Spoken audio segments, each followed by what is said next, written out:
Hello students, welcome to my YouTube channel Gyan Hub. Myself Miss Priya and I am here with my new chapter of science for the class 8 and the chapter name is coal and petroleum. कोल का मतलब आपको पता ही होगा, कोयला होता है, petroleum का मतलब होता है शिला तेल। तो आज इस हम चैप्टर में पढ़ेंगे basically water natural resources, the basic differences of fuel. 1 minute, when we are talking about fuel, actually NCERT की बुक में फ्यूल ज़्यादा मेंशन नहीं किया गया है, बट स्टिल मेरी पूरी कोशिश है कि मैं आपको फ्यूल का कंसेप्ट क्लियर कर सकूं। And after that we are going to study coal, petroleum, natural gas and how we can limit the use of natural resources, as we already aware that this type of resources are very important. So let's start. Basically, when we are talking about resources, there are two types of resources. First one is natural and second is human made or man made resources. तो natural resources की बात हम करते हैं तो natural resources basically means प्राकृतिक संसाधन, those resources which occur within the environment in their original natural form are called natural resources. वह संसाधन जो नेचर में अपने आप से उत्पन्न होते हैं, जिनका जो फॉर्म होता है वो ओरिजिनल होता है, उसे हम कहते हैं प्राकृतिक संसाधन। अगर हम उनको क्लासिफाई करते हैं उनके रिसोर्सेज की बेसिस पे, तो basically there are two types of natural resources. First is inexhaustible and second one is exhaustible natural resources. Inexhaust जैसा कि नाम ही अपने आप में डिफाइन करता है, वो रिसोर्सेज जो अनलिमिटेड है, जिनकी क्वांटिटी क्या है, अनलिमिटेड है, और जो कभी ख़त्म ना हो सके, जिन्हें रिन्यू ईजिली करने की ज़रूरत भी नहीं है, जो लाइफ टाइम के लिए शायद प्रेजेंट हो हमारे इसमें, जो इनएग्जॉस्ट हो, जो ख़त्म ना हो सके. फॉर एग्जांपल सनलाइट और एयर, जैसे सूरज की किरणें और हवा. Second one is exhaustible natural resources. The amount of this resources is basically limited in nature. प्राकृतिक में क्या होता है, इनका जो अवेलेबिलिटी होती है वो क्या होती है, लिमिटेड होती है.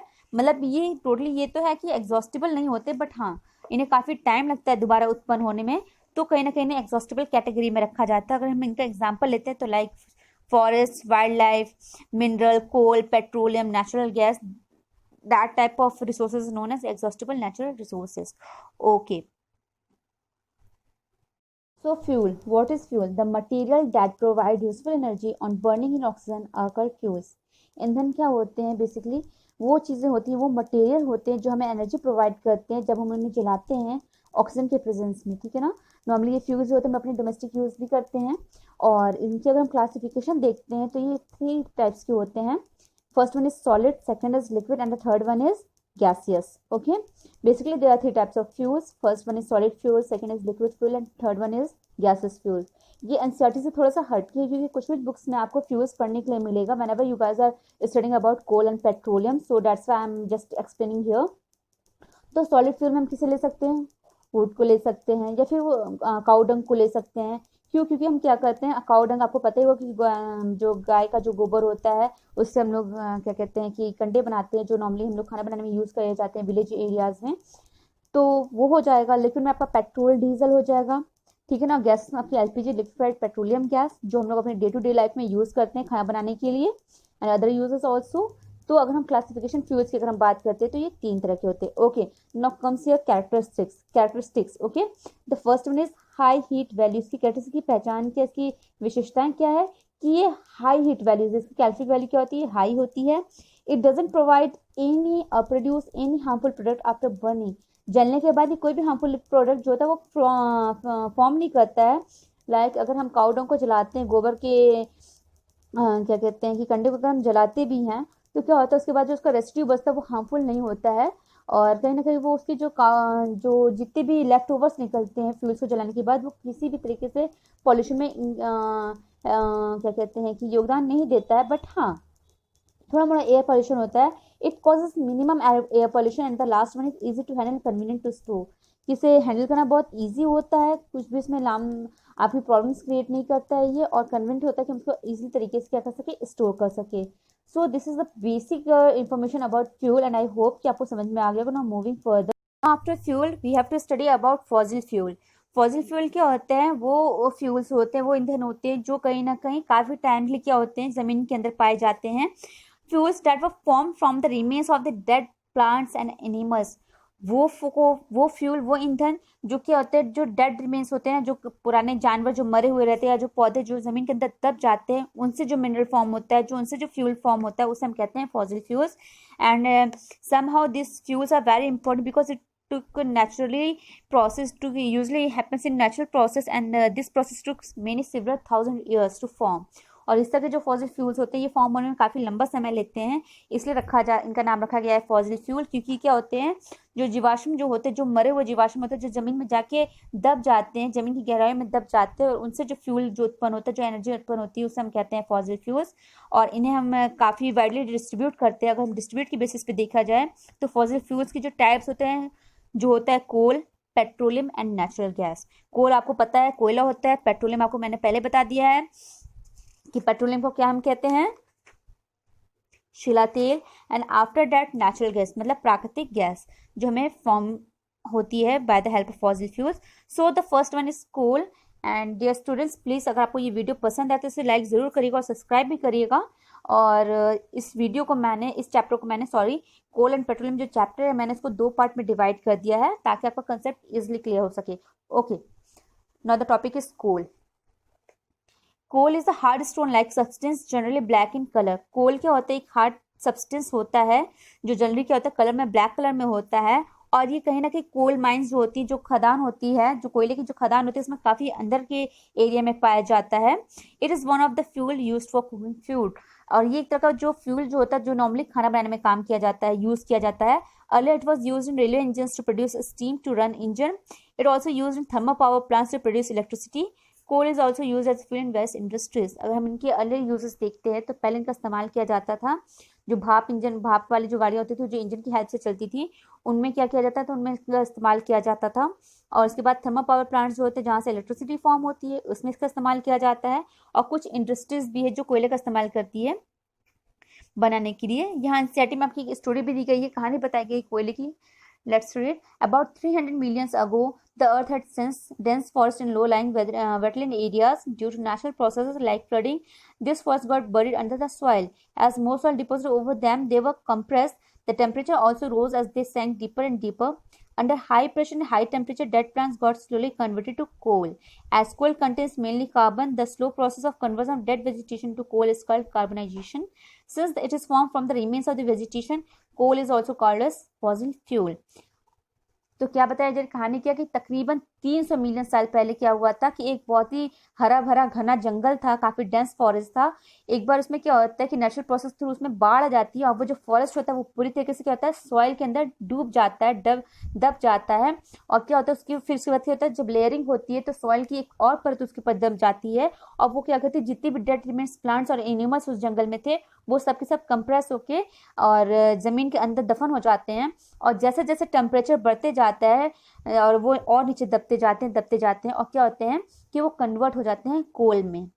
और जैसे कि आपको पता है कि कोल में बहुत हाई अमाउंट में आपका मेनली जो पाया जाता है मिनरल, वो होता है आपका कार्बन प्रेजेंट होता है. और कहीं ना कहीं क्या होता है, वो जो कार्बन को चेंज करने का जो प्रोसेस होता है कोल में, उसको हम लोग कहते हैं, जो डेड वेजिटेशन जो कन्वर्ट होता है कार्बन में, उसे हम कहते हैं कार्बनाइजेशन. ओके, तो sometimes it may be asked in your exam what is carbonisation. तो आप लिख सकते हैं the slow process of conversion of dead vegetation into coal is called carbonisation. Okay, यहाँ पे कोल माइन का एक फिगर भी आपको दिया, आप इसे ध्यान से देख लीजिए. कोल माइन जहाँ पे कोयले की जो खदान थी, जहाँ पे लोग जाकर कोयला अंदर से खोद के बाहर निकालते हैं ताकि वो आगे फर्दर उसका इंपोर्ट एक्सपोर्ट किया जा सके. ओके, अगर हम बात करते हैं कोल के टाइप्स की, तो कोल के कितने टाइप्स होते हैं? Totally there are 4 types of coal that is mainly present in our environment, and they are anthracite, bituminous, lignite and peat. ये जो 4 तरह के जो कोल जो प्रेजेंट होते हैं एनवायरमेंट में, ये बेसिकली क्या होते हैं, हम इनको इनके कलर पे और इनके कार्बन की प्रेजेंस पे डिफाइन करते हैं. आपकी एनसीईआरटी बुक में इतना डिफाइन नहीं किया, मैं फिर भी आपको नाम लेके बता देती हूँ. बेसिकली कितने टाइप्स के कोल होते हैं? 4 टाइप्स के होते हैं. फर्स्ट वन जो होता है वो आपका क्या होता है? एंथ्रासाइट. एंथ्रासाइट का मतलब हम इसे नंबर वाइज इसलिए याद रखेंगे क्योंकि ये क्या होता है, जितने कार्बन सबसे ज़्यादा कार्बन जिसमें प्रेजेंट होंगे उनको सीरियल वाइज हम लिखते हैं. तो जब हम बात करते हैं फर्स्ट वन एंथ्रासाइट, तो एंथ्रासाइट क्या होता है, the oldest coal is called anthracite. जो जमीन में सबसे नीचे वाले तह में होता है, जिसका कलर एकदम डार्क ब्लैक होगा, उसे हम कहते हैं anthracite, because it is a brilliant solid coal and it contains 94 to 98% of carbon. कितना परसेंट होता है, 94% to 98% इसमें क्या प्रेजेंट होते हैं, कार्बन प्रेजेंट होते हैं। So first type of coal is anthracite, और इसमें जो कार्बन रिमेन्स होते हैं वो 94 to 98% होते हैं। And during burning anthracite gives the largest amount of heat, और जब हम इसे जलाते हैं तो ये सबसे ज़्यादा अमाउंट में क्या करते हैं, हमें हीट देते हैं, और इनके जो एनर्जी जो होती है वो भी क्या होती है, ज़्यादा अमाउंट में फॉर्म होती है। Okay, now the next one, जो सेकेंड टाइप होता है वो आपका होता है बिटुमिनस, ठीक है ना। ओके, इसे सेकंड नंबर पे क्यों रखा गया है, इसलिए क्योंकि क्या होता है इसमें कार्बन की, जैसे जैसे हम अपने नीचे फ्रॉम लोअर टू अपर हम बढ़ते हैं ना, धीमे धीमे क्या होता है कार्बन की जो मात्रा होती है वो कम होने लगती है। तो bituminous is the second and the most common variety of coal, and on breaking it doesn't present a bright surface. अगर हम जब इसे तोड़ते हैं तो इसका जो सर्फेस होता है क्या होता है, वो ज़्यादा ब्राइट नहीं होता है, and it is softer then anthracite. और जो इसकी जो अगर हम बात करते हैं इसकी सॉफ्टनेस की, तो ये एंथ्रासाइट से थोड़ा ज़्यादा सॉफ्ट होता है, और इसमें कार्बन की मात्रा कितनी होती है आपकी, 60 to 80%। How much, only 60 to 80%। Okay, जैसे जैसे हम अपने क्या होता है लोअर टू अपर एरियाज में जाने लगते हैं, वैसे वैसे कार्बन की मात्राएं कम होने लगती है। क्यों, क्योंकि जब कभी भी जब भी हम कार्बनाइजेशन की बात करते हैं, जब डेड वेजिटेशन हमारे कन्वर्ट होते हैं कोल में, तो क्या होता है डेड रिमेन्स जितनी लेयर में दबते जाएंगे, धीमे धीमे उनकी कार्बन की मात्रा उतनी बढ़ती जाती है। तो जो सबसे नीचे वाली लेयर होती है डेड रिमेन्स की, उसमें ज्यादा कार्बन होते हैं, क्योंकि वहां पे क्या होती है ऑक्सीजन की मात्रा एकदम कम हो जाती है और प्रेशर वहां पे ज्यादा हो जाता है। और जैसे जैसे हम कोयले की लेयरिंग को देखते हैं तो धीमे धीमे क्या होता है हम देखते हैं कि कार्बन की मात्रा कम होने लगती है। इसलिए सेकंड नंबर पर किसे रखा गया है, बिटुमिनस को रखा गया है। Okay, now the third one, third type, and that one is known as lignite. क्या कहा जाता है इसे, लिग्नाइट कहा जाता है। Okay, lignite the youngest regarding the time of formation. अगर हम फॉर्मेशन की बात करते हैं, फॉर्मेशन ऑफ कोल की बात करते हैं, तो ये थर्ड यंगेस्ट होता है, जो बहुत जल्दी फॉर्म होता है। और इसका कलर क्या होता है, ध्यान रखिएगा, इसका कलर क्या होता है, ब्राउन। क्यों, क्योंकि क्या होता है कि इससे ये कम टाइम में तैयार होता है। एंथ्रासाइट काफी लंबा टाइम ले लेता है, काफी नीचे दबा होता है, इसलिए इसका कलर ब्लैक होता है। पर जैसे जैसे इनकी हम लेयरिंग करते हैं तो लिग्नाइट का कलर क्या हो जाता है, ब्राउन हो जाता है। ओके, और ये क्या होता है, ये एंथ्रासाइट सॉरी ये बिटुमिनस से भी ज्यादा वो सॉफ्ट होता है, और it contains 30 to 40% of carbon. How much percent, 30 to 40, that is 30 to 40%। Okay, I hope आपको समझ में आ रहा होगा। एंड द लास्ट वन क्या है आपका, पीट। ये सबसे लास्ट होता है कोल की वैरायटीज में, कोल के टाइप्स में। The next kind of coal is peat, it has the lowest percentage of carbon. कितने परसेंट का होता है, ये सिर्फ 20% होता है। क्यों, क्योंकि ये अभी न्यूली फॉर्म होता है, इसे काफी टाइम लगता है, इसलिए से ज्यादा टाइम जब नहीं मिल पाता फॉर्मेशन होने के लिए, तो ये क्या हो जाते हैं, सबसे फर्स्ट लेयर हो जाती है कोल की, and that one is known as peat, only 20% of carbon present in it. Okay, ना after that uses of coal. अगर हम कोल की यूजेस की बात करते हैं तो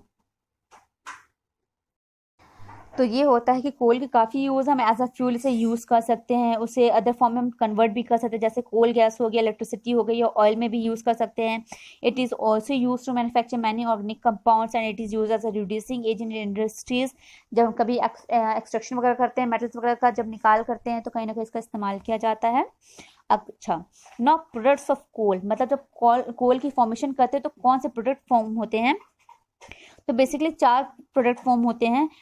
आपकी एनसीईआरटी में 3 ही दिए गए हैं, fourth one is ammoniacal liquid है, बट जिससे ज़्यादा इंपॉर्टेंस नहीं दी जाती है, फिर भी आपके लिए मैं पढ़ देती हूँ। There are basically 4 products which are form during the formation of during the distillation, destructive distillation of coal, that is coal tar, coal gas. Okay, ये 3 मोस्ट इंपॉर्टेंट है।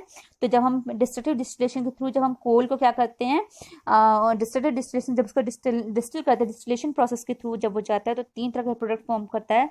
तो फर्स्ट है आपका कोक। कोक क्या होता है, it is a tough porous and black substance, it is an almost pure form of carbon. Coke क्या होता है, ब्लैक सब्सटेंस होता है, पोरस होता है, ब्लैक सब्सटेंस होता है, टफ होता है। और ये कैसे प्रिपेयर किया जाता है, it is prepared by heating coal in the absence of air.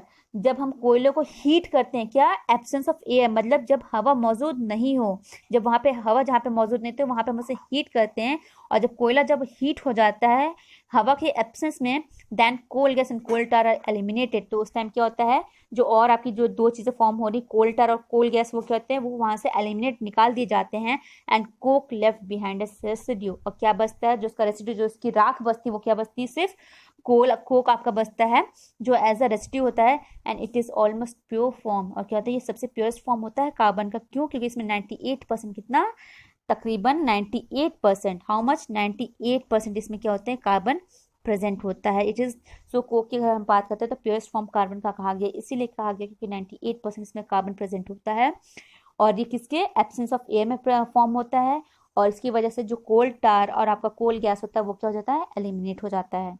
Okay, now next one is coal tar. Coal tar क्या होता है, it is black thick liquid with an unpleasant smell. ये क्या होता है, कोल टार कहता है, ये भी ब्लैक कलर में होता है, बट क्या, कोक जो था वो सॉलिड फॉर्म होता है, टफ होता है, बट जब हम कोल टार की बात करते हैं तो वो ब्लैक कलर का थिक लिक्विड होता है विथ अनप्लीजेंट स्मेल, जिसकी महक क्या होती है, आपकी नाक में लगे, जो स्मेल आपको पसंद ना आए और आपके नाक में काफी चुभे, उसे हम कहते हैं unpleasant smell, and it is a mixture of about 200 substance. अगर हम बात करते हैं ना सब्सटेंसेस की, तो इसमें तकरीबन 200 सब्सटेंस मिले होते हैं, किसमें, कोल टार के लिक्विड में।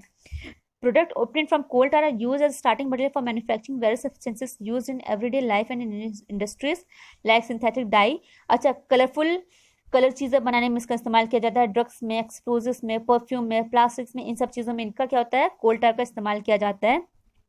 Interestingly, naphthalene balls use to repel moths and other insects also obtain from coal tar. आपने देखा होगा अपने घर में अपनी मम्मी वगैरह को यूज करते हुए कि जब भी कपड़े वो रखती हैं, गर्म कपड़े स्पेशली जब वो रखती हैं, अपनी साड़ियाँ रखती हैं बॉक्स वगैरह में, तो वो क्या करती है, एक व्हाइट कलर की बॉल्स आती है, नेफ्थलिन बॉल जिन्हें कहा जाता है, वो उसमें डाल देती हैं। तो वो जो नेफ्थलिन बॉल्स होती हैं वो भी क्या होती हैं, वो कीड़े लगने से आपके कपड़े को बचाती हैं, और वो कहीं ना कहीं कोल टार से ही फॉर्म होती हैं। ओके, जो इंपॉर्टेंट चीज़ है वो ये है कि कोल टार क्या होता है, ब्लैक थिक लिक्विड होता है अनप्लीजेंट स्मेल के साथ, प्लस उसको फॉर्म करने में, उसके मिक्सचर को फॉर्म करने में 200 सब्सटेंस यूज होते हैं। Now the last one is coal gas. Coal gas is obtained during the processing of coal to get coke. कब ये कोल गैस कब फॉर्म होती है, जाहिर सी बात है जब एब्सेंस ऑफ एयर में बात करते हैं तो क्या होता है, जब हम कोक की प्रिपरेशन करते हैं तो कोक क्या होता है, सॉलिड फॉर्म, टफ फॉर्म होता है, ब्लैक सब्सटेंस होता है, पोरस होते हैं, तो जाहिर सी बात है उसमें से जो जितनी भी चीजें इवेपोरेट होती हैं एज अ गैसियस फॉर्म, इसको हम कहते हैं कोल गैस। और ये किस लिए यूज की जाती है, it is use as a fuel in many industries situated near the coal processing plants. ये कई इंडस्ट्री में जो कोल गैस होती है ना, कोल गैस इस्तेमाल की जाती है कई इंडस्ट्रीज के लिए, कई कारखाने इसका इस्तेमाल करते हैं डिफरेंट टाइप की प्रोडक्ट को मैन्युफैक्चर करने में।